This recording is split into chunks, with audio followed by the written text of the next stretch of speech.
जय श्री स्वामी समर्थ. तुळ राशीच्या जातकांसाठी 8 फेब्रुवारी हा दिवस समतोल, सौहार्द आणि योग्य निर्णय क्षमतेचा राहील. आज तुम्ही प्रत्येक बाबतीत तोलामोलाचा विचार कराल आणि कोणताही निर्णय घेण्यापूर्वी सर्व बाजू तपासून पाहाल. कामाच्या ठिकाणी सहकार्य, टीमवर्क आणि समन्वय यामुळे यश मिळेल. सहकारी आणि वरिष्ठांशी संबंध सुधारतील. नोकरीत असणाऱ्यांसाठी आजचा दिवस सकारात्मक असून अडकलेली कामे मार्गी लागण्याची शक्यता आहे. व्यवसाय करणाऱ्यांसाठी भागीदारी, करार किंवा वाटाघाटी अनुकूल ठरतील. मात्र सर्व अटी स्पष्टपणे समजून घेणे आवश्यक आहे. आर्थिक स्थिती स्थिर राहील.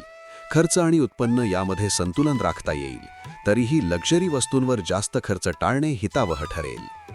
कौटुंबिक जीवनात आज शांत आणि आनंददायी वातावरण राहील. घरातील सदस्यांमध्ये परस्पर समज वाढेल. एखादा कौटुंबिक निर्णय एकमताने घेतला जाऊ शकतो. वैवाहिक जीवनात प्रेम, सौहार्द आणि रोमॅन्टिक भावना वाढतील. जोडीदारासोबत वेळ घालवण्याची संधी मिळेल, ज्यामुळे नात्यातील गोडवा वाढेल. अविवाहित व्यक्तींना आज एखाद्या आकर्षक प्रस्तावाची किंवा ओळखीची शक्यता आहे, जी पुढे महत्त्वाची ठरू शकते. तुमच्या राशीविषयी साप्ताहिक, मासिक आणि दैनंदिन राशी भविष्यासाठी चॅनलला सबस्क्राईब आणि लाईक करा. कॉमेंटमध्ये जय श्री स्वामी समर्थ लिहा.